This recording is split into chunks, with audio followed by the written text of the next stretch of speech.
In 2023, people witnessed many important political events. क्या कुछ हुआ भारत की राजनीति में? आइए जानते हैं Major political happenings in India in the year 2023. Hi, I am Manasi on ABP Live podcast. 2023 की शुरुआत भारतीय कुश्ती संघ के अध्यक्ष और बीजेपी सांसद पर खिलाड़ियों द्वारा सेक्सुअल हैरासमेंट के गंभीर आरोपों से हुई। एक तरफ जहां बजरंग पुनिया, विनेश फोगाट, साक्षी मलिक जैसे स्टार पहलवानों ने विरोध प्रदर्शन किया और डब्ल्यूएफआई अध्यक्ष पर गंभीर आरोप लगाए, वहीं दूसरी तरफ बृजभूषण शरण सिंह सभी आरोपों से इनकार करते रहे। आखिरकार कोर्ट के हस्तक्षेप के बाद इस मामले में एफआईआर दर्ज की गई और खिलाड़ियों की हड़ताल खत्म हुई। फिलहाल मामला कोर्ट में है और डिसीजन का इंतजार है। बढ़ते हैं अगली खबर की ओर। दिल्ली के उप मुख्यमंत्री मनीष सिसोदिया को 26 फरवरी को सीबीआई ने गिरफ्तार कर लिया था। सिसोदिया की यह गिरफ्तारी, आपको बता दें, शराब नीति मामला यानी कि दिल्ली लिकर पॉलिसी से जुड़े मामले में हुई थी। गिरफ्तारी के बाद 1 मार्च 2023 को सिसोदिया ने दिल्ली के डिप्टी सीएम पद से इस्तीफा दे दिया था। आप सांसद संजय सिंह और पूर्व मंत्री सत्येंद्र जैन पर भी कानून का शिकंजा कसा गया है। बढ़ते हैं अगली खबर की ओर। 2 मार्च को त्रिपुरा, नागालैंड और मेघालय में हुए विधानसभा चुनाव के नतीजे आए। एक बार फिर बीजेपी 2 राज्यों में विजयी हुई, जबकि पार्टी में त्रिपुरा और नागालैंड में अपनी सरकार बरकरार रखी। मेघालय में त्रिशंकु विधानसभा हुई। हालांकि मेघालय में सत्ता में कोई बदलाव नहीं हुआ, देयर वाज नो चेंज, और कानराड संगमा के नेतृत्व में एक बार फिर नेशनल पीपल्स पार्टी की सरकार बनी। चलिए बढ़ते हैं अगली मेजर पॉलिटिकल हैपनिंग की ओर, जो इंडिया में हुई इस साल 2023 में। कांग्रेस के पूर्व अध्यक्ष और वायनाड से लोकसभा सांसद राहुल गांधी को अदालत के फैसले के बाद संसद सदस्यता से अयोग्य घोषित कर दिया गया। मोदी सर ने मानहानि केस में राहुल गांधी को 2 साल जेल की सजा सुनाई गई। हालांकि बाद में सुप्रीम कोर्ट ने इस डिसीजन पर रोक लगा दी, जिसके बाद राहुल गांधी एक बार फिर सांसद बनने के पात्र हो गए।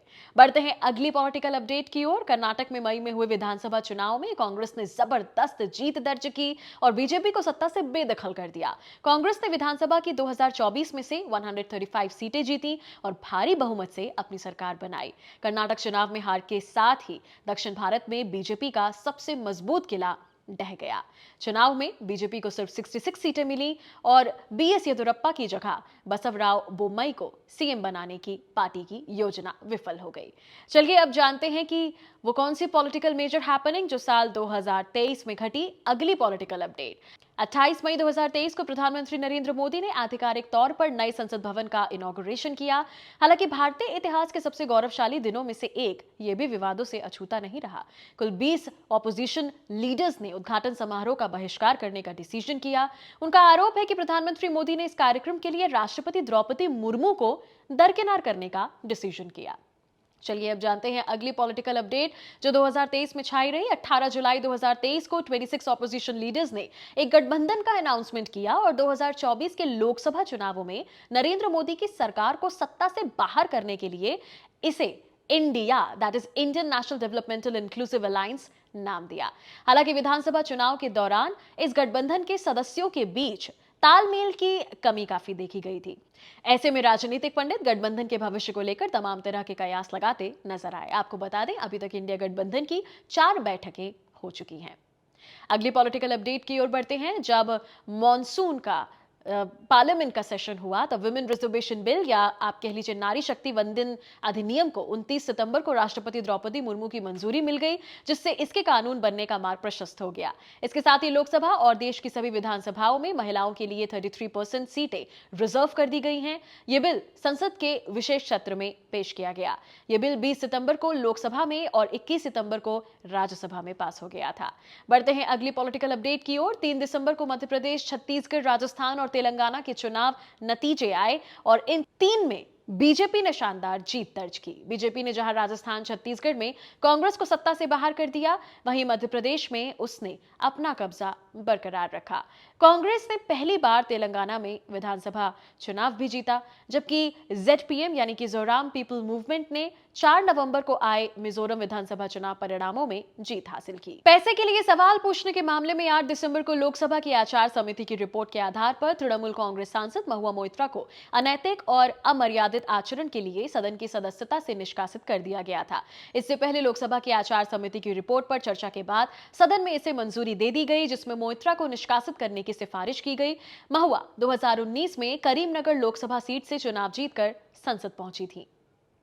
चुनाव नतीजों का ऐलान होने के बाद से ही एमपी, छत्तीसगढ़ और राजस्थान में सीएम के नाम का सभी वेट कर रहे थे।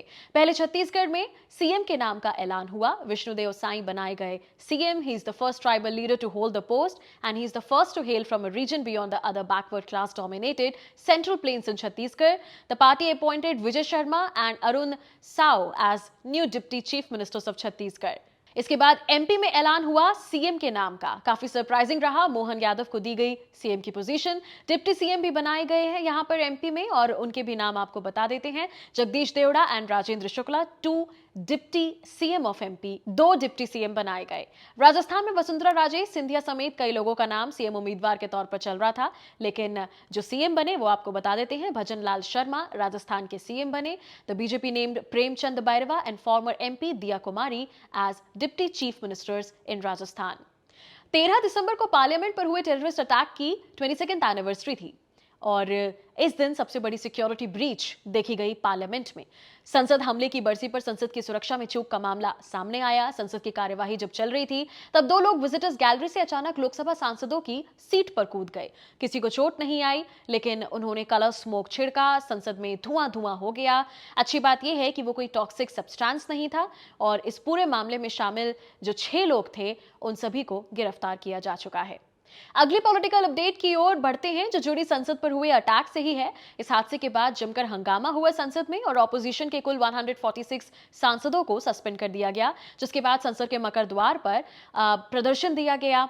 सेव डेमोक्रेसी प्रोटेस्ट निकाला गया। उपराष्ट्रपति जगदीप धनखड़ की इस दौरान मिमिक्री टीएमसी सांसद कल्याण बनर्जी ने की, और राहुल गांधी इसका वीडियो बना रहे थे, और ये मामला भी तूल पकड़ गया, और अभी तक ये मामला बना हुआ है। विंटर सेशन पार्लियामेंट में जो बिल पास हुए वो भी आखिर में आपको बता देते हैं। द भारतीय न्याय संहिता 2023, द भारतीय नागरिक सुरक्षा संहिता 2023 एंड द भारतीय साक्ष्य bill 2023 will replace the Indian Penal Code of 1860, the Code of Criminal Procedure 1973, and the Indian Evidence Act of 1872, respectively. Meanwhile, Rajya Sabha passed the Central Goods and Services Tax Second Amendment Bill 2023 and the Provisional Collection of Taxes Bill 2023. तो ये थी कुछ खास updates जो राजनीति की दुनिया में, स्पेशली इंडियन पॉलिटिक्स में छाई रही। मिलेंगे अगले वीडियो में ऑन एबीपी लाइव पॉडकास्ट।